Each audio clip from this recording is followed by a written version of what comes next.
Marcus Webb woke up at 2:47 p.m. on December 6, 2008, with a headache that felt like someone had driven a nail through his skull. The living room smelled like stale beer and someone's cheap cologne. He blinked at the winter light coming through the salt-stained windows of the beach house. Josh was still asleep on the couch. Tyler snored in the armchair. Emma had already left, and Damian's clothes were folded on the floor, neat, precise, like he'd taken his time, his jeans, his flannel shirt, his thermal underwear, his socks, all stacked in a perfect pile next to the sneakers he'd worn last night. His phone sat on top, his wallet, his keys, his Massachusetts driver's license visible through the clear plastic window, $86 in cash, still tucked inside. Marcus stared at the pile for a long moment. His brain tried to process what he was seeing. He stood up, his legs unsteady, walked to the bathroom, empty, checked the kitchen, empty. Opened the back door and looked out at the deck overlooking the beach. The thermometer outside read 28 degrees. The wind coming off the Atlantic cut through his hoodie like a blade. "Yo, where's Damian?" he called back into the house. Josh stirred. "What? Damian, where is he?" "I don't know, man. Probably went for a walk or something." Marcus looked at the folded clothes again, at the phone, at the keys to Damian's Honda still sitting in the pile. He went for a walk, naked, in December. That's when Marcus felt the first twist of fear in his stomach. That's when he started to understand that whatever had happened at 5:30 that morning, whatever they'd all seen and then decided to ignore, might have been something they shouldn't have ignored at all. But by then, Damian Nowak had been gone for 9 hours. And in 9 hours, in 28-degree weather, a lot can happen to a human body. Some people vanish in chaos, screaming, struggling, witnesses everywhere. This wasn't that. This was quiet. This was deliberate. And somehow, that made it worse. If you're watching this from somewhere cold, somewhere coastal, somewhere that feels like the edge of the world, leave a comment. Tell us where you're from. Because this story could have happened anywhere people gather, drink, and decide that strange behavior is just someone having a weird night. Subscribe if you think we all have a responsibility to act when something feels wrong, even if we're tired, even if we've been drinking, even if it's easier to just go back to sleep. 14 hours earlier, Friday night had started normal. The house on East Shore Road belonged to Tyler's uncle, who used it as a summer rental but let Tyler crash there in the off-season as long as he kept an eye on the place. It was the kind of setup every college kid dreams about, a 3-bedroom beach house in Narragansett, Rhode Island, with a deck that looked out over the Atlantic. In summer, this street would be packed with tourists and rental cars. In December, it was empty, just locals. And locals didn't ask questions. 6 of them had shown up Friday night. Marcus, Josh, Tyler, Emma, Damian, and a girl from Tyler's econ class whose name Marcus couldn't remember. Someone brought a case of Narragansett beer, the local brew, the one with the logo that looked like it hadn't changed since 1975. Someone else brought vodka that tasted like it came from a plastic jug. They played music, they played cards, they talked about nothing important. Plans for winter break. Who was hooking up with who? The usual drift of conversation when you're 22 and have nothing urgent to worry about. Damian had been quiet all night. Not unusual. He'd always been the quiet one in the group, the one who listened more than he talked. He'd graduated from the University of Rhode Island 6 months earlier with a degree in international business. Marcus had been in 3 classes with him, never close friends, but friendly enough. The kind of guy you invite to parties because he's solid. Reliable, never causes drama. But over the past few weeks, Something had changed. Marcus had noticed it at a bar in Kingston 2 weeks back. Damian had been reading a Bible, right there at the table, while everyone else was drinking and watching the Patriots game on the screen above the bar. When Marcus asked him about it, Damian just smiled and said he was trying to understand some things. Tyler mentioned that Damian had been talking about living a simpler life, about how modern society was too complicated, too fake. He'd stopped taking his anxiety medication cold turkey a month ago, said he didn't need it anymore, said he was feeling clearer than he'd felt in years. On Friday night, December 5th, Damian sat in the corner of the living room with a can of beer he barely touched. He wore a flannel shirt over a thermal layer, jeans, work boots. His hair was longer than it used to be, shoulder length, tied back in a loose knot. He had a tattoo on his left rib cage, visible when his shirt rode up. A Polish eagle, black ink on a background of yellow and green. His parents had immigrated from Poland when he was 8. He still spoke Polish at home with his mother. Around midnight, Damian stood up and said he was tired. He walked to the guest bedroom and closed the door. Everyone else stayed up drinking until around 3. Then they crashed. Marcus took the couch, Josh the armchair, Tyler his room.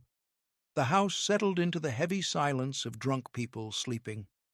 At 5:32 a.m., Marcus woke to a sound, metal on wood. Damian stood in the middle of the room, naked. He held a metal pole, one of the support rods from the bed frame. He was hitting his own thigh with it. His face was blank, calm. "Trust me," Damian said quietly. "Trust me. Trust me." He turned and looked at Marcus. His blue eyes were wide, but there was no recognition in them. It was like looking at someone who wasn't quite there, someone whose mind had gone somewhere else and left the body behind. "Dude," Marcus said. His voice came out hoarse. "What are you doing?" "Trust me," Damian repeated. He hit his thigh again.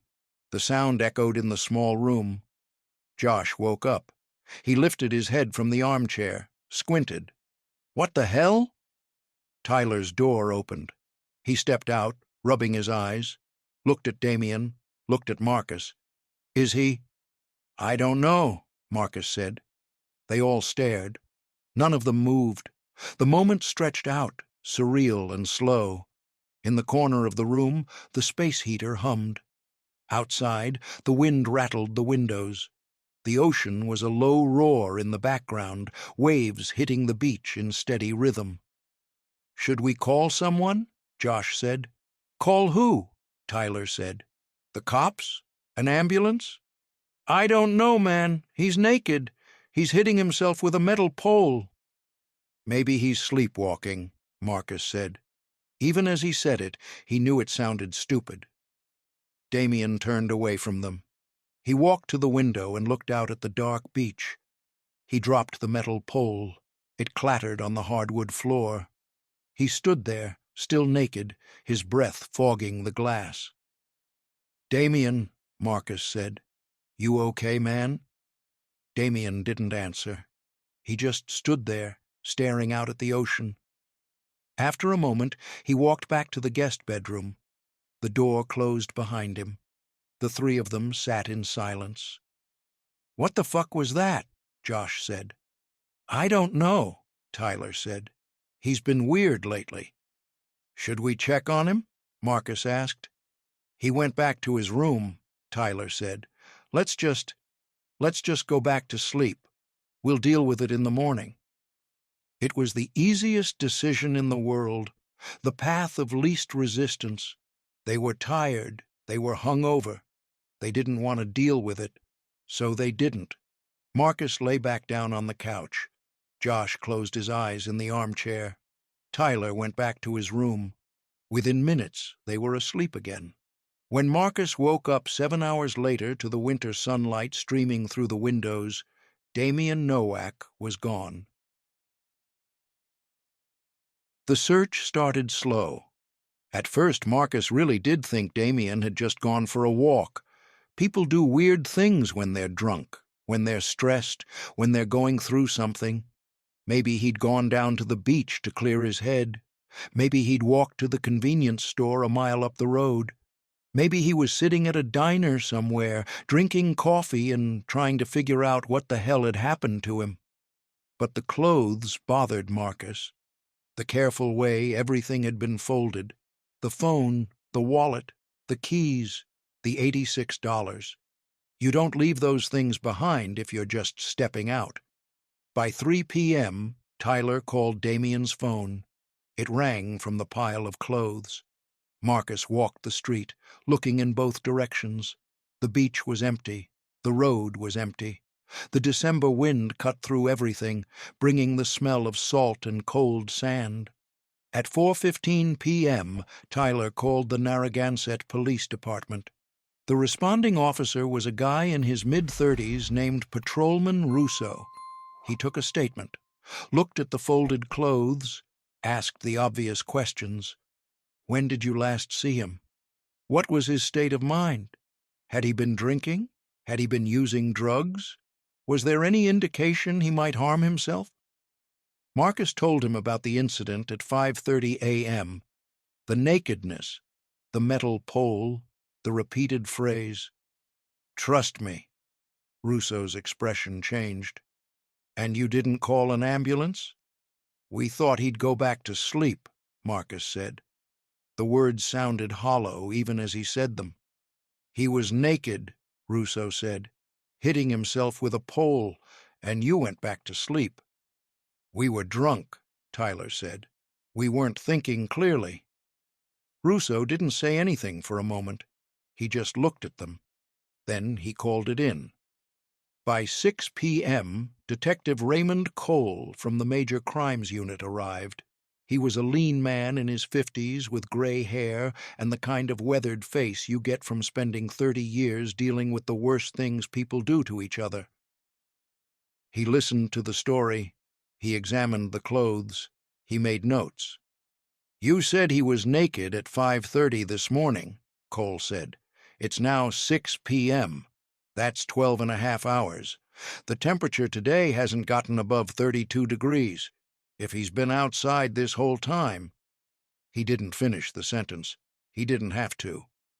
"We need to search," Cole said. He pulled out his radio and started making calls.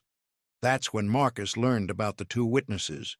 A woman named Patricia Hendricks, who lived 4 houses down, had been up early letting her dog out at 8:30 a.m. She'd seen a young man sitting on the dock at the end of East Shore Road, naked or close to it. She'd thought it was strange, but she'd assumed it was some college kid doing a polar bear plunge or hazing ritual. She hadn't called anyone. Another witness, a fisherman named David Ortiz, had been driving on Great Island Road at 10:30 a.m. He'd seen a young man running through the trees near the entrance to the Galilee Bird Sanctuary. The man had been nude. Ortiz had slowed down, confused, but by the time he'd stopped the truck and looked back, the man was gone into the woods. Detective Cole pulled out a map. He traced the route from East Shore Road to the dock, then from the dock to Great Island Road. "He went south," Cole said, "toward the sanctuary." The Galilee Bird Sanctuary was 128 acres of coastal forest, wetlands, and scrubland. In summer, it was a popular spot for bird watchers and hikers. In December, it was cold, dense, and mostly empty. The trails were poorly marked. The underbrush was thick with invasive species, phragmites reeds that grew 12 feet tall, creating walls of vegetation that blocked sight lines and made navigation nearly impossible.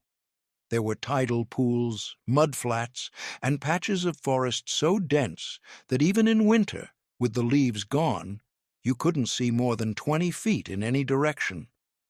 "If he's in there," Cole said, "we need to move now." The search began at sunset. Narragansett Police, Rhode Island State Police, and volunteer firefighters converged on the sanctuary. They brought flashlights, thermal imaging equipment, and 2 tracking dogs. The dogs picked up Damian's scent near the entrance on Great Island Road, where David Ortiz had seen him running. They followed it for about 200 yards into the forest, then lost it near a tidal creek. The thermal imaging equipment struggled with the dense phragmites. The tall reeds formed walls of vegetation that blocked heat signatures, and the tidal marshes created cold spots that made it nearly impossible to distinguish a human body from the natural temperature variations. The search teams focused on the areas within half a mile of the marked trails, the places where someone disoriented and hypothermic would most likely end up. Marcus joined the search. So did Josh and Tyler. They weren't allowed to go into the dense areas, too dangerous, too easy to get lost in the dark, but they walked the trails, calling Damian's name. Their voices echoed through the cold forest. No response, just the sound of wind in the bare branches and the distant crash of waves. By midnight, the temperature had dropped to 26 degrees. The search was called off until morning. Too dangerous, too dark. The thermal imaging hadn't picked up anything. Detective Cole gathered everyone at the parking lot near the sanctuary entrance. "We'll resume at first light," he said. His breath fogged in the cold air. "But I want everyone to understand the situation. If Mr. Nowak has been outside since this morning, exposed to these temperatures, the chances of survival are extremely low. Hypothermia sets in fast. We're looking at a recovery operation at this point, not a rescue." Marcus stood at the edge of the parking lot, staring into the dark forest. The guilt was already settling in, a heavy weight in his chest. They'd seen him. They'd seen what was happening, and they'd gone back to sleep. The search resumed at 7 a.m. on Sunday, December 7th. More volunteers arrived. The sanctuary was divided into grids. Teams moved through each section, looking under fallen trees, in drainage ditches, anywhere a body might have ended up. The tracking dogs worked the area, but the scent trail was cold. By Sunday afternoon, the story had made local news. Damian's graduation photo appeared on TV, clean-cut, smiling, the kind of kid who looked like he had his whole life ahead of him. Barbara Nowak drove down from Wilbraham, Massachusetts. She was a small woman in her early 50s with the tired eyes of someone who'd worked double shifts for 20 years. She spoke with a Polish accent that thickened when upset. The search continued through the week. Teams moved deeper into the sanctuary, into areas where phragmites grew so thick they needed machetes to cut through. Nothing. On Thursday, December 11th, the active search was scaled back. They'd covered the most likely areas. 128 acres of dense vegetation, tidal creeks, wetlands. It was too much. Detective Cole held a press conference. "We have conducted an extensive search of the Galilee Bird Sanctuary and surrounding areas. At this time, we have not located Mr. Nowak.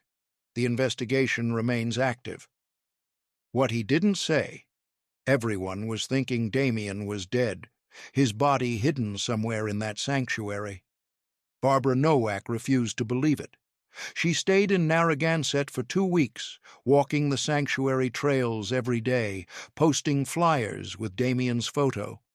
She called his name until her voice went hoarse. Nothing. Marcus visited her once. He stood in the parking lot while she prepared for another day of searching. She looked at him with those tired eyes.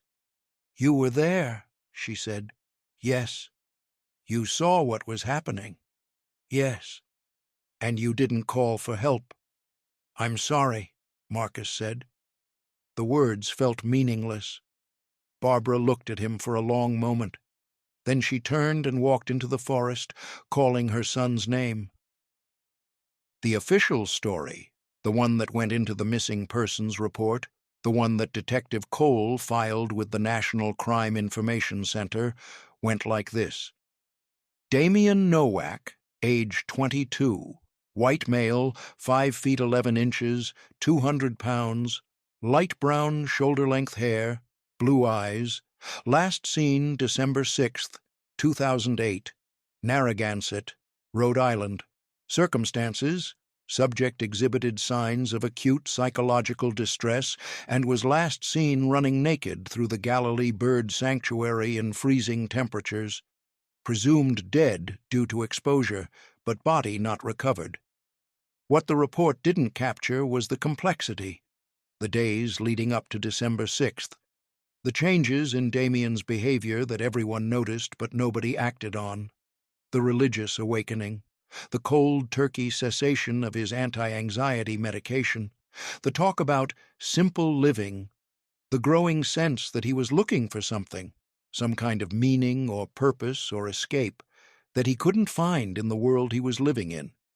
His roommate from college told Detective Cole that Damian had been reading the Bible obsessively in November. Not just reading it, studying it, highlighting passages, writing notes in the margins. He'd talked about Jesus going into the wilderness for 40 days, about John the Baptist living on locusts and honey, about the early Christian monks who retreated from society to find God. He said modern life was a distraction, the roommate said. He said we were all so caught up in phones and money and jobs that we'd forgotten what it meant to really live. He talked about wanting to try a simpler life, like really simple. He mentioned going on a bread-and-water diet once. I thought he was joking. He'd also started underdressing for the weather, walking around campus in November with no coat, going outside barefoot. When people asked him about it, he'd smile and say he was toughening up or getting closer to nature. In hindsight, it was obvious. The signs were all there, but hindsight is perfect. In the moment, when someone you know starts acting a little strange, you make excuses. You rationalize. You think, he's going through something, he'll figure it out. You don't think, this person is having a psychiatric crisis and needs immediate intervention. Marcus learned this the hard way. The case went cold by January 2009. Detective Cole kept it open. He filed updates whenever there was a reason. A hiker reporting seeing someone in the sanctuary, a tip called in by someone who thought they'd seen Damian somewhere. But each lead went nowhere. No confirmed sightings, no body, nothing. Barbara Nowak returned to Massachusetts, but she came back to Narragansett every few months. She walked the sanctuary trails. She left flowers at the entrance. She never stopped believing that somehow, somewhere, her son was still out there. Marcus Webb tried to move on. He finished his degree at URI. He got a job at a tech startup in Providence, but the guilt never left. He'd wake up sometimes in the middle of the night, remembering that moment. Damian standing naked in the living room, hitting his thigh with a metal pole, saying, "Trust me," over and over. And Marcus had just rolled over and gone back to sleep. In 2011, Marcus started volunteering with the Rhode Island chapter of the National Alliance on Mental Illness. He worked their crisis hotline. He helped families navigate the mental health system. He talked to people who were going through what Damian had gone through, that moment when the mind breaks and reality becomes something else entirely. He couldn't save Damian, but maybe he could save someone else. By 2015, the case was essentially closed, even if it remained technically open. Damian Nowak was listed as a missing person, presumed dead. His mother still held out hope, but even she had started to accept that she would probably never know exactly what happened. That her son's body was somewhere in that forest, hidden by vegetation, slowly returning to the earth. The years passed. 2016, 2017, 2018. The world moved on. People forgot.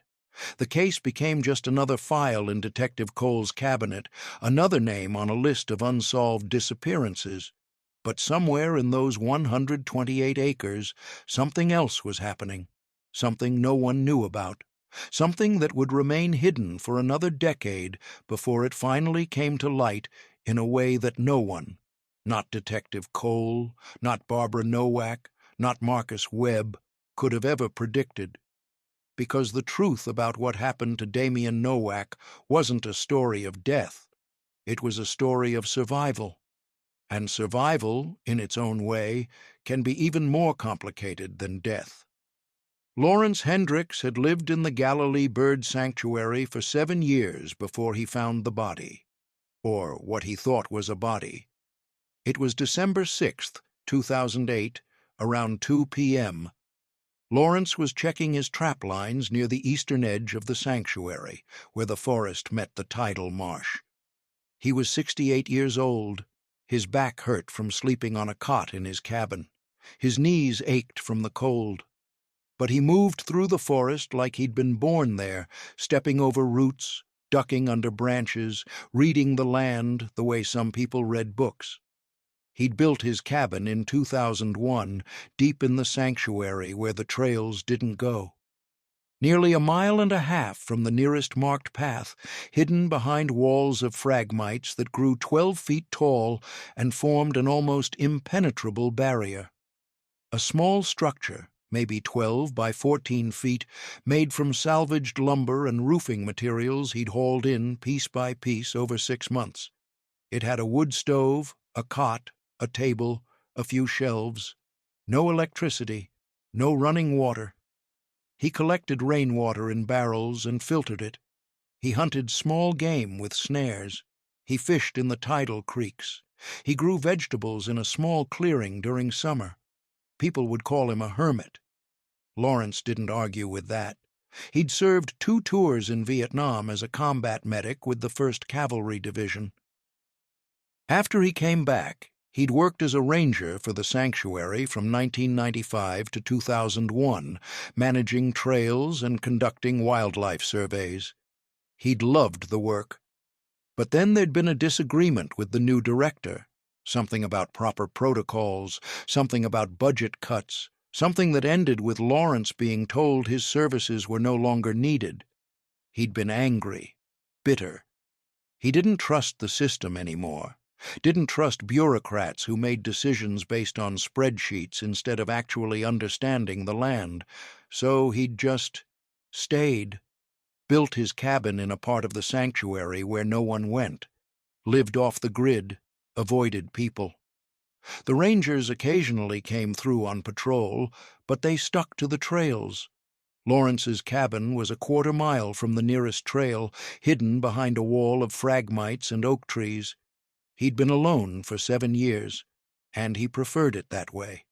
That morning, he was walking his usual route along the tidal creek when he saw something pale in the brush ahead. At first, he thought it was a deer carcass. Then he got closer and realized it was a person, a young man, naked, lying face down in the leaf litter, his skin blue-gray from cold. Lawrence dropped to his knees beside him, pressed 2 fingers against the man's neck, found a pulse, faint, slow. But there, Jesus, Lawrence muttered. The man was maybe mid-20s, lean build. His hair was long, tangled with leaves and mud. His lips were purple. His breathing was shallow. There was a tattoo on his left rib cage, an eagle, black and yellow. Lawrence had seen hypothermia before, during his 2 tours in Vietnam, when guys would get soaked crossing rivers in the Central Highlands. This was bad. This was stage 3, maybe worse. Another hour, and the kid would be dead. Lawrence looked around. He could hear traffic on Great Island Road, maybe 300 yards away. He could carry the kid to the road, flag someone down, get him to a hospital. But that would mean questions. Police. Authorities. They'd want to know who Lawrence was, what he was doing in the sanctuary. They'd find his cabin. They'd kick him out. They'd probably arrest him for trespassing, for illegal habitation of protected land. He'd built a life here, a simple life. The kind of life where no one asked him about his service record or his PTSD or why he couldn't sleep in buildings with too many people around. Lawrence looked at the young man again. The kid's eyes were half open but unfocused. His lips moved, but no sound came out. "All right," Lawrence said. "All right, kid, you're coming with me." He got the young man over his shoulder in a fireman's carry. The kid didn't weigh much, maybe 180, 190 pounds. Lawrence's back screamed in protest, but he ignored it. He walked through the forest, moving carefully, avoiding the trails. It took him 20 minutes to reach his cabin. Inside, he laid the young man on the cot, covered him with every blanket he had, got the wood stove going hot. Lawrence had treated hypothermia before, river crossings in the Central Highlands, guys who'd been soaked for hours in monsoon rain. This was bad. Stage 3, maybe worse. The kid's core temperature was dangerously low, but Lawrence knew the field protocols. Passive rewarming first, blankets, dry environment, warm the trunk before the extremities to avoid cardiac shock, warm liquids once conscious, monitor breathing, watch for arrhythmia. He boiled water and made the young man drink when he could, just water at first, then weak tea with honey. For 3 days the young man drifted in and out of consciousness. He had a fever.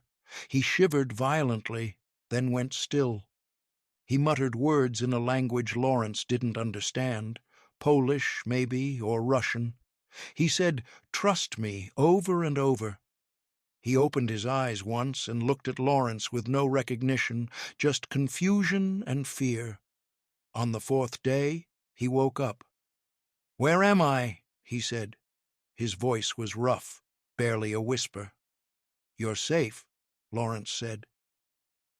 "You're in the sanctuary." "The sanctuary," the young man repeated. He looked around the cabin, at the wood stove, at the rough walls, at Lawrence's weathered face. "Who are you?" "Name's Lawrence. What's yours?" The young man opened his mouth, closed it, his brow furrowed. I don't... You don't remember?" "I remember." He closed his eyes. "Running. Cold. I was so cold. And then... nothing." "You nearly died of hypothermia," Lawrence said. "Found you in the woods 5 days ago. You've been here since." The young man looked at his hands, at his body under the blankets. "I was naked." "Yeah. Why was I naked?" "I was hoping you could tell me." The young man was quiet for a long time. Lawrence could see him struggling, trying to pull memories up from wherever they'd gone. Finally, he said, "My name is Tech, I think. Or maybe that's just what people called me." "Tech," Lawrence repeated. "That short for something?" "I don't know. Maybe." He looked at Lawrence. "Am I in trouble?" Lawrence considered the question. "That depends. You do something you shouldn't have?" "I don't remember doing anything. I just remember being cold. And before that?" He frowned. "I remember reading a book, something about wilderness, about finding something." "Finding what?" "I don't know." Tech closed his eyes. "I can't remember." Lawrence stood up and walked to the small window. Through the trees he could see gray December sky. He thought about the young man he'd found, about the way he'd been running through the forest, naked, in freezing temperatures, about the words he'd muttered in his delirium. "Trust me. Trust me." Lawrence had seen men break before, in Vietnam, after Vietnam. He knew what it looked like when someone's mind just stopped working the way it should, when reality became something else. Sometimes those men came back. Sometimes they didn't. "You got family?" Lawrence asked. Tech was quiet for a long moment. "I think so. I remember a woman." "My mother?" "I think she's my mother, but I can't see her face." "You got a wallet? ID? Anything?" "I don't know. I don't remember." Lawrence turned back to face him. The kid, Tech, looked lost. Not just confused, but fundamentally untethered from whatever his life had been before. Lawrence recognized that look. He'd seen it in the mirror plenty of times. "Here's what we're gonna do," Lawrence said. "You're gonna stay here until you're stronger, until you remember who you are. Then we'll figure out what to do next." Tech nodded slowly. "Okay." "And Tech?" "Yeah? No one knows about this place. No one can know. You understand?" "I understand." But Lawrence could see in the young man's eyes that he didn't really understand anything yet. He was just agreeing because he didn't have any other options. He was lost in a forest, in a stranger's cabin, with no memory of how he'd gotten there or who he'd been before. And Lawrence, for reasons he couldn't quite articulate, decided not to send him back. Not yet. Maybe not ever. Because sometimes, Lawrence thought, people disappear for a reason. Sometimes the world they were living in becomes too much, too complicated, too painful, too loud, and they need to step away from it, even if they don't consciously choose to. Lawrence had done the same thing 7 years ago. He understood the impulse, so he made a decision that would change both of their lives. He decided to let Tech stay, to let him heal, to give him space to figure out who he was or who he wanted to be. It was a decision made in silence, with no witness except the winter forest and the smoke rising from the wood stove chimney. A decision that, in its own quiet way, would ripple forward through time until it finally broke the surface 16 years later in a way that no one could have predicted. But that was still to come. On December 10th, 2008, all Lawrence knew was that he'd found someone who needed help. And helping people, really helping them, not just going through the official channels and checking boxes on forms, was something Lawrence believed in, even if it meant keeping secrets, even if it meant breaking rules. He looked at the young man on the cot. Tech. Whoever he'd been before, he wasn't that person anymore. Maybe he'd never be that person again. Maybe that was okay. "Get some rest," Lawrence said. "We'll figure it out." Tech closed his eyes. Within minutes, he was asleep. Lawrence sat at his table and watched the winter light fade through the trees. Somewhere out there, he knew, people were probably looking for this young man. Family, friends, police. They'd search the sanctuary. They'd call his name. They'd walk right past the cabin without ever knowing it was here, hidden behind walls of phragmites and oak trees, invisible unless you knew exactly where to look. And eventually, they'd give up. They'd assume he died. They'd hold a memorial service. They'd move on. And Tech would still be here, alive, hidden, starting over in a way that few people ever got the chance to do.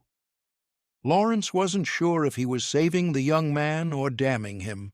He supposed time would tell. Part 2. Tech stayed in the cabin through winter. His memory came back in pieces. He remembered his mother's voice, but not her face. He remembered college, but not what he'd studied. He remembered the feeling of being overwhelmed, of needing to escape something he couldn't name.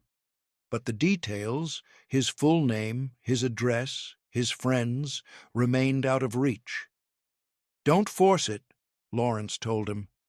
"Sometimes the brain protects you from things you're not ready to handle." By spring, Tech was helping with tasks around the cabin, collecting firewood, checking traps. He learned quickly. Lawrence taught him how to read the forest, how to move through it without leaving signs, how to identify edible plants. By summer, Tech could navigate the sanctuary as well as Lawrence. But the question remained, what next? Lawrence knew they couldn't stay hidden forever. The sanctuary had occasional patrols. Hikers sometimes wandered off the trails, and Tech was young, only 23. He had decades ahead of him.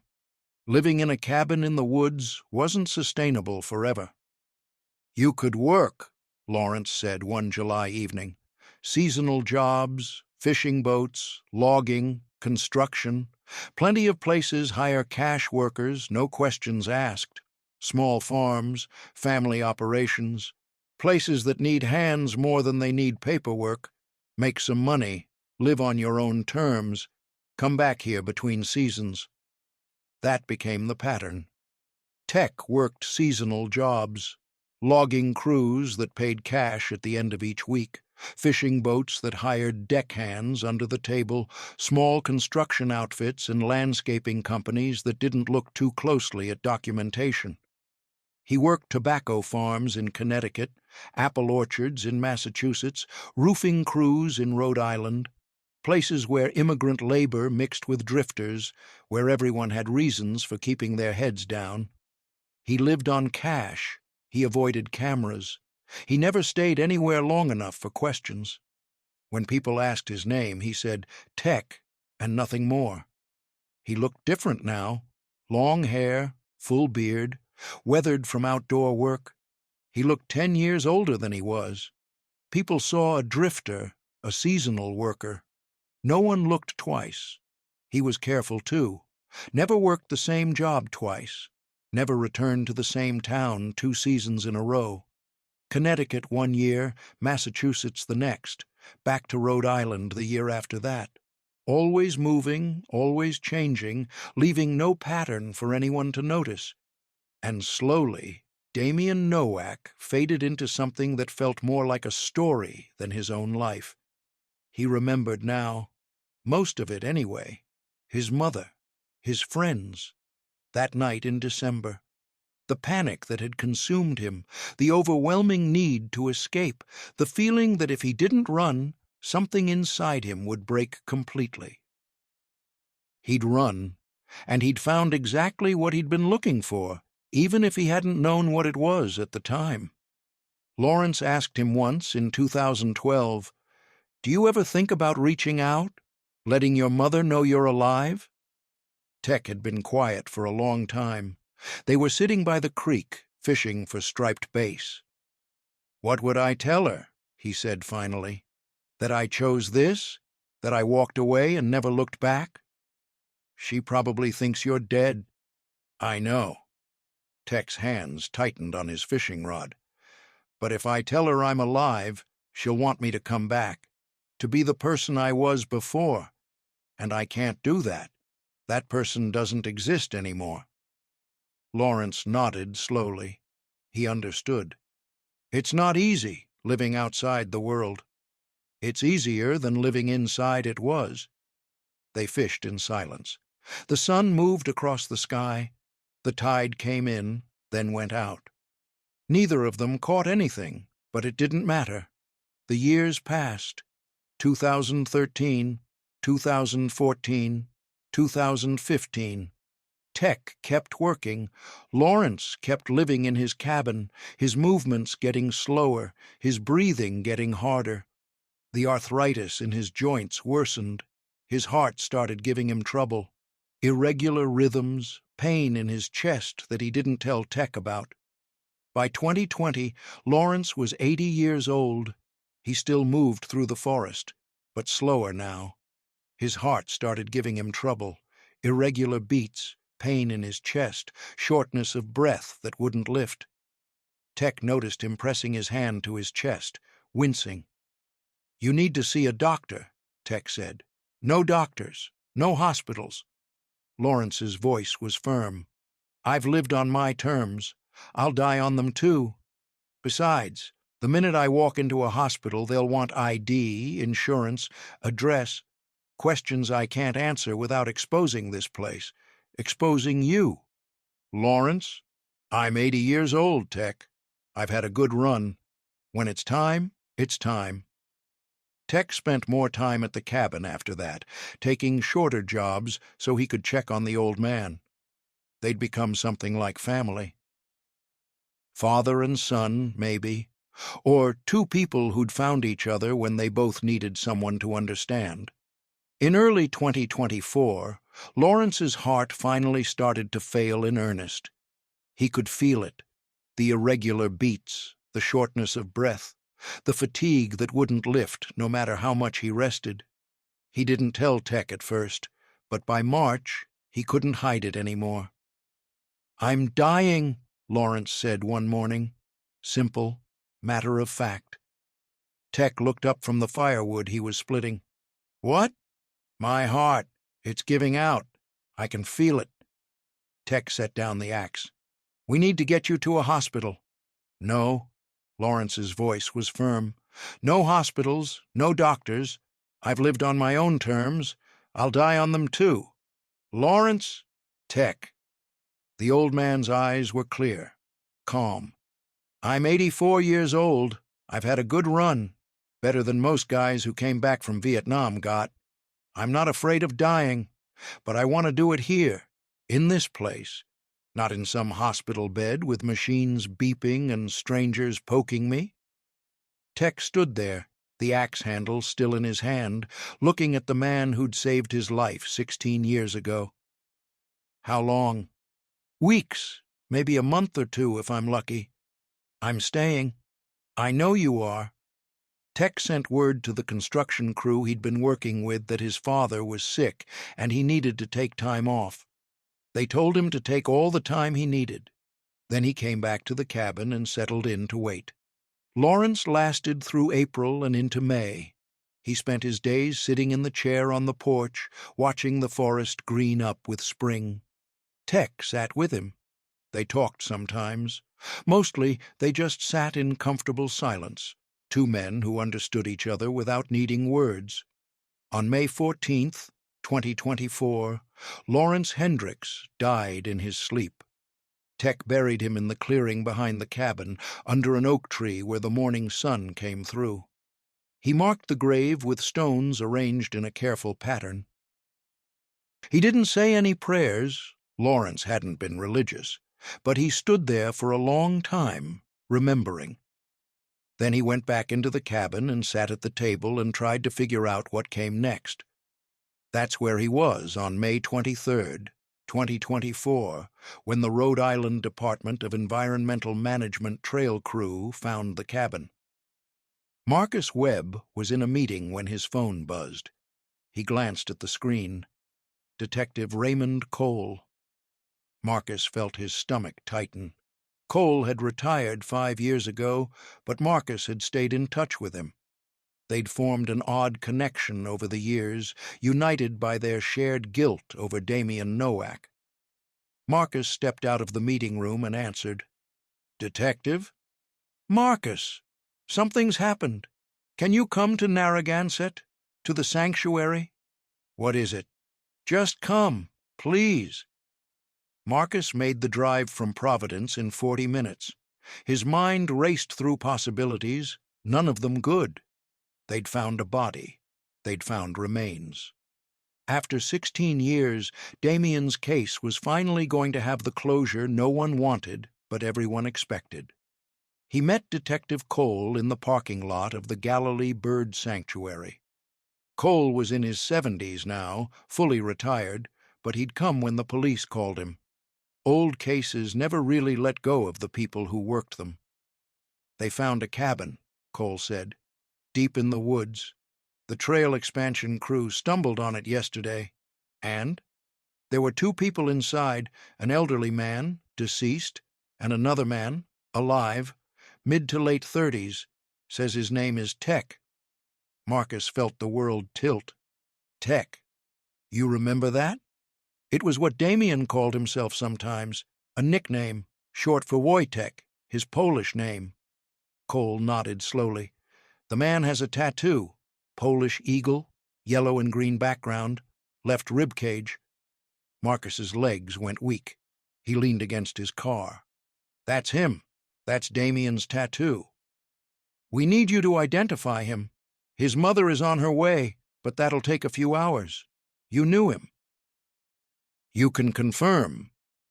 They walked into the forest together, following a trail marked with police tape. The cabin was 3/4 of a mile from the nearest official trail, hidden behind a wall of phragmites and oak trees. You could walk past it 50 times and never see it. Inside, it was small, neat. A wood stove, A cot, a table with 2 chairs, shelves lined with old paperbacks, tools hanging from nails. The body of an elderly man lay on the cot, covered with a sheet, and sitting at the table, a police officer beside him, was a man Marcus barely recognized. Long hair, full beard shot through with gray, weathered skin, lean and hard from physical work, but the eyes were the same, blue, clear, watching. "Damian?" Marcus said. The man looked at him. There was a flicker of recognition, but distant, like seeing someone from a dream. "Marcus," he said quietly. "That's your name, Marcus." "Jesus Christ!" Marcus moved forward. The officer held up a hand. "Sir, please maintain distance." "It's okay," the man said. "I know him. From before." Marcus stood frozen. "Everyone thinks you're dead. Your mother. God, Damian, your mother." "My name is Tech," the man said. His voice was calm, too calm. "I know who I was before, but I'm not that person anymore." Detective Cole had been watching from the doorway. "Can you confirm this is Damian Nowak?"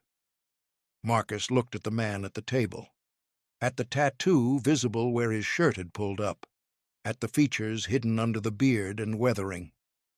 "Yes," he said. "That's him." "We ran his prints," Cole said quietly to Marcus as they stepped outside. "They matched the records from his Massachusetts driver's license. No question about identity, but the person sitting in there—" He shook his head. "That's not the same person who disappeared." The next hours were chaos. Paramedics, police, crime scene investigators. The cabin was photographed.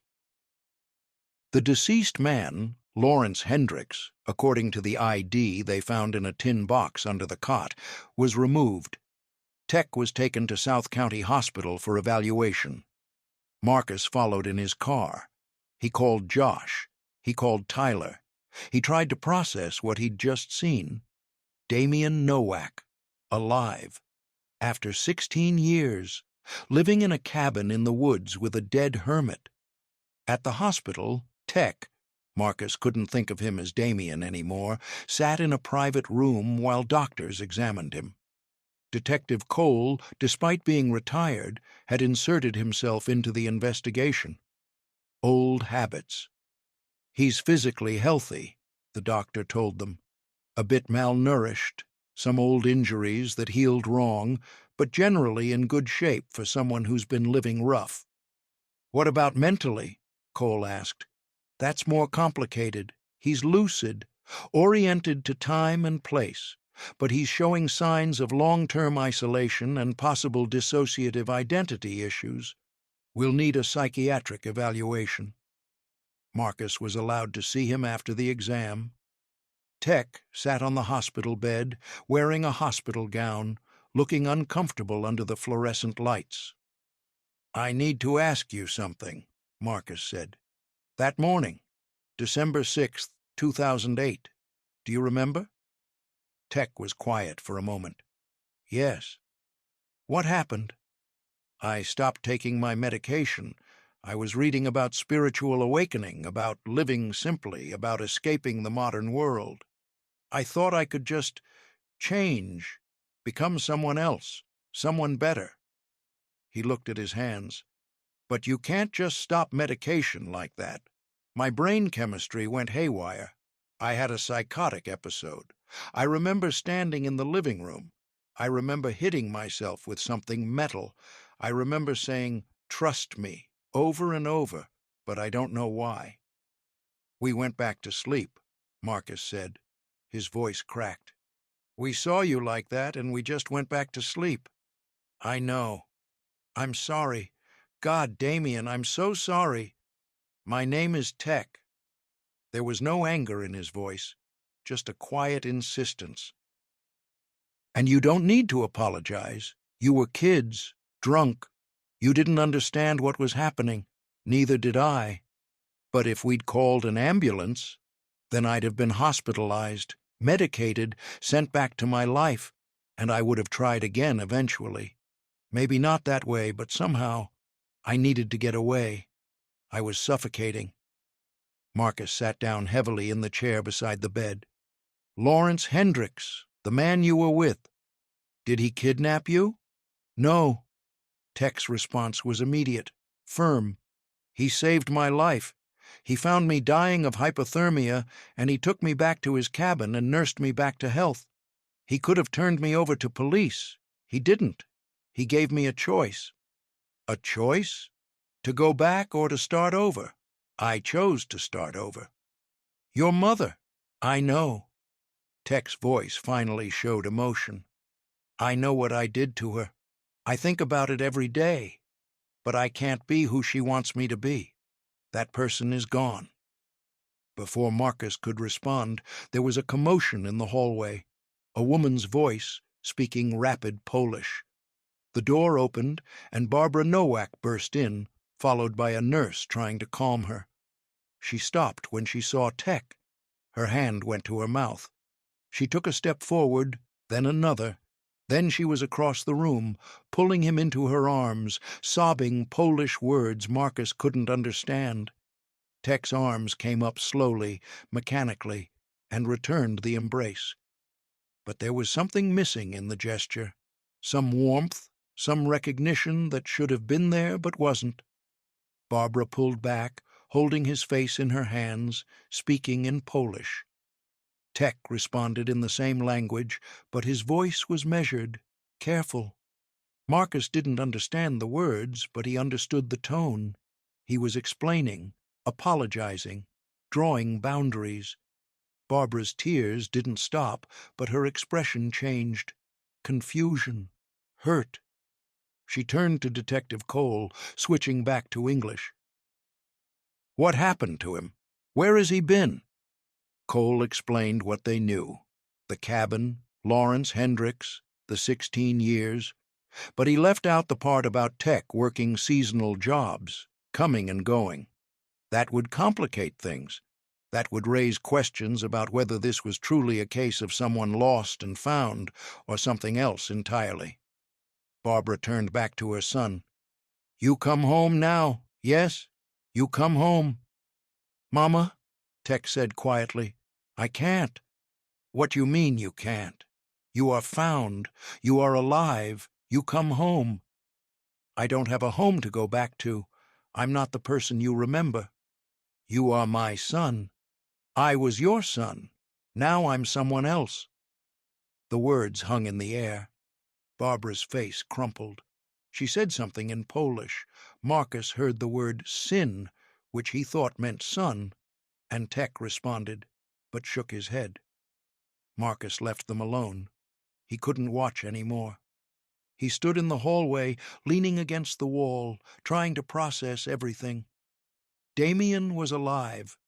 After 16 years of guilt, of wondering what would have happened if they'd just called 911, of carrying the weight of that decision, Damian was alive. But the person in that room wasn't Damian. Not really. That person had died in the forest in December 2008. What Lawrence Hendricks had saved was someone else, someone who'd chosen to stay gone. The legal situation was simple. Lawrence Hendricks was dead, so he couldn't be charged. As for Tech, he'd done nothing wrong. He was an adult with the right to disappear.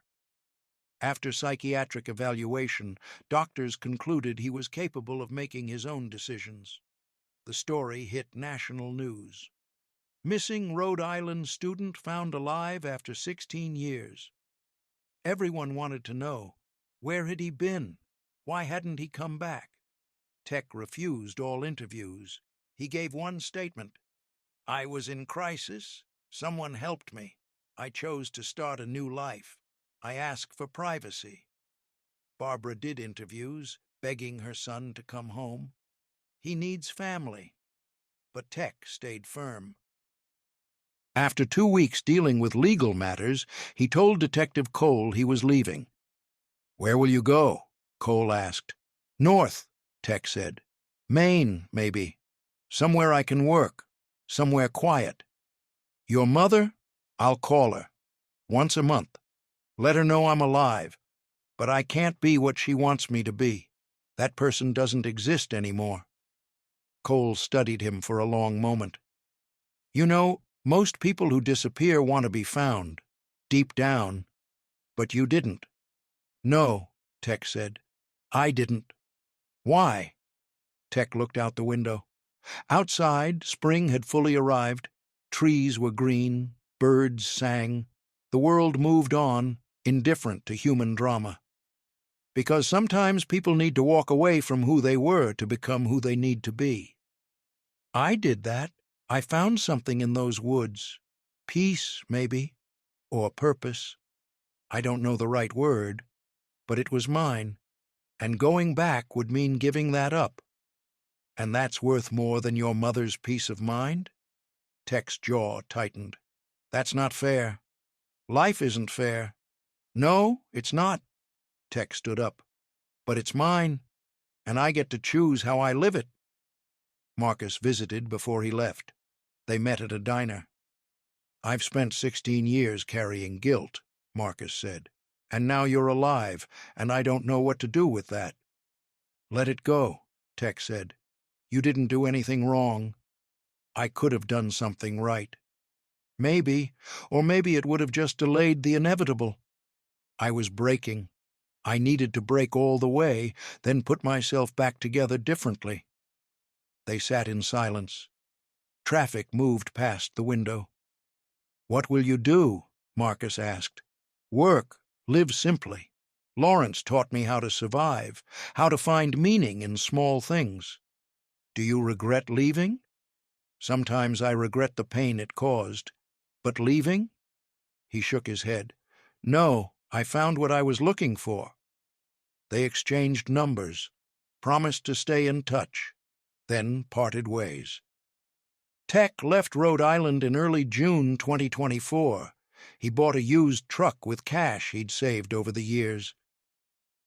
He drove north through Massachusetts, through New Hampshire, into Maine. He stopped in a small town called Bridgeton, population 3,000, surrounded by forests and lakes. He rented a cabin on the outskirts. He found work at a sawmill. He kept to himself. The locals noticed him, a quiet guy with a beard and long hair, polite but distant, but they didn't pry. Maine was full of people who'd come north to get away from something. They understood the value of not asking questions. He called his mother once a month, as promised. The conversations were short, stilted. She asked when he was coming home. He said he was already home. She cried. He listened. Eventually, she stopped asking and started accepting. It wasn't the relationship she'd wanted, but it was the one they had. Marcus called every few weeks. They talked about nothing important: the weather, work, how the Red Sox were doing. Normal things. Marcus never asked if Tech was happy. He could hear it in his voice, the steadiness, the absence of the anxiety that had consumed Damian Nowak in 2008. Detective Cole called once, 6 months after Tech left Rhode Island. "Just checking in, making sure you're okay." "I'm okay," Tech said. "People still ask about you. Most folks don't understand why you didn't come back." "Do you understand?" Cole was quiet. "I've been a cop for 40 years. Most people run from consequences. But you? You were running toward something. Maybe that makes you the sanest person I've ever met. Or the craziest. Does it matter?" "No," Cole said. "I suppose it doesn't." The story became one of those cases that true crime enthusiasts debated online. Some thought he was selfish for putting his family through grief. Others thought he was brave for choosing his own path. Some speculated Lawrence had manipulated him. Others argued Tech made a conscious choice. The truth was more complicated than any single narrative could capture. On December 6th, 2024, 16 years to the day since he'd disappeared, Tech drove back to Rhode Island. He parked at the sanctuary and walked until he found the clearing where Lawrence's cabin had stood. The state had dismantled it. But the oak tree where Lawrence was buried still stood. Teck stood there for a long time. The winter wind cut through the bare branches. He thought about the young man who'd run into this forest, naked and terrified. He thought about the old veteran who'd given him space to become someone new. He thought about the years in between, the work, the quiet mornings, the peace he'd found in choosing less instead of more. He thought about his mother and the pain he'd caused her. Some wounds don't heal, they just become part of who you are. But he also thought about the alternative, about going back to that life in 2008, about the anxiety, the pressure, the feeling of drowning in expectations he couldn't meet, about the breaking point he'd reached and the choice he'd made when his mind had finally snapped. He'd survived. That had to count for something. As he turned to walk back to his truck, he saw a woman standing at the edge of the clearing, Barbara Nowak. She was smaller than he remembered, grayer. She'd been waiting for him. Somehow, she'd known he'd come. They looked at each other across the distance. Neither spoke. There weren't words for what needed to be said. Finally, Barbara walked forward. She reached into her coat and pulled out a photograph. Old, creased from being carried. It showed a young man in a graduation gown, smiling at the camera. Damian Nowak, 2008, full of potential and promise. She held it out to him. He took it, looked at the face of someone he used to be. "You keep this," she said in accented English, "so you remember." "Mama, I remember." "No, you remember how you looked, but I want you to remember how you were. Before everything, you were good boy, happy boy." Her voice broke. "I wish you could be that boy again." "I can't." "I know." She reached up and touched his bearded face. "But you are still my sin. Even if you are different, even if you choose this life, you are still mine." Teck's throat tightened. He nodded, not trusting his voice. Barbara kissed his forehead, the way she'd done when he was a child.